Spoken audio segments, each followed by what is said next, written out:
चलिए आई हम सपना शुक्ला साक्षी आप सभी के हमारा सादर प्रणाम बा। और राजा राम एंटरटेनमेंट से आप सबके बीच जितना भी भजन गीत लोकगीत के वीडियो पहुंचता आप सब चैनल के सब्सक्राइब करी और वीडियो के देखी, ज़्यादा से ज़्यादा शेयर करी, लाइक करी, कमेंट करी। रोज आप सबके बीच में नया नया वीडियो पहुंचत रही। और आई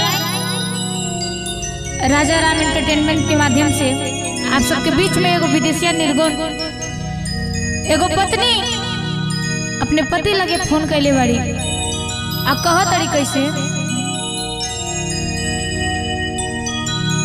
कि कर धनिया ना हो, कर धनिया ना, कि कर धनिया ना हो, कर धनिया ना, पिया टूट गईल कमर, कर धनिया ना।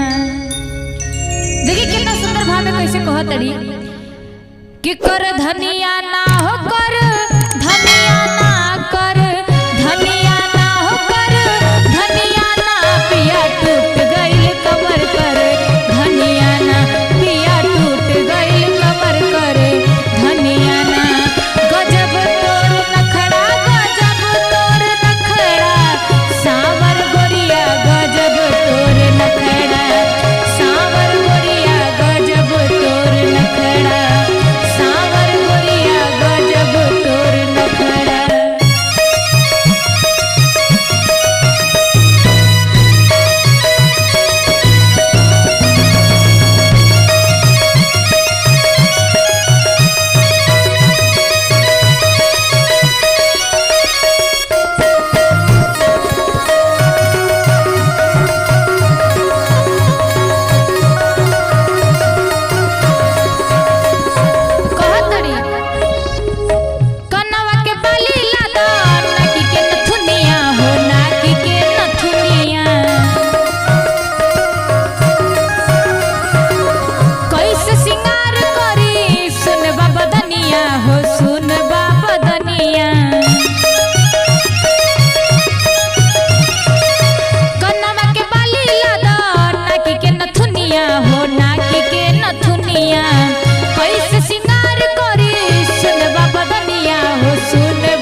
अपने दिन भर चाहे जहाँ रही हो हमार पिया,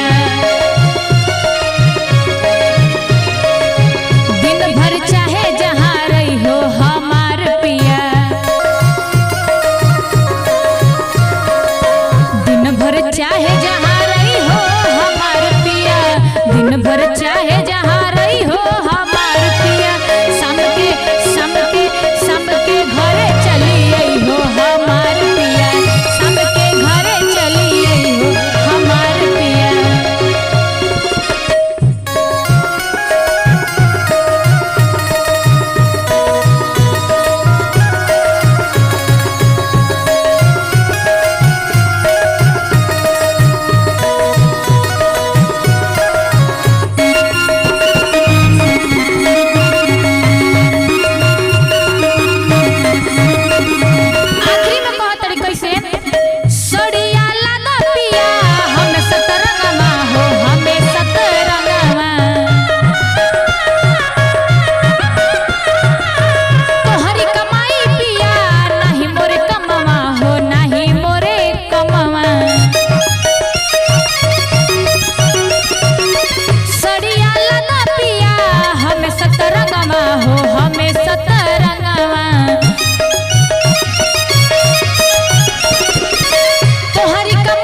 आप लोग जरूर सुनब और लाइक शेयर जरूर करब। ऐसे ही रोज आप सबके बीच में राजा राम एंटरटेनमेंट के माध्यम से नया नया वीडियो पहुंचत रही।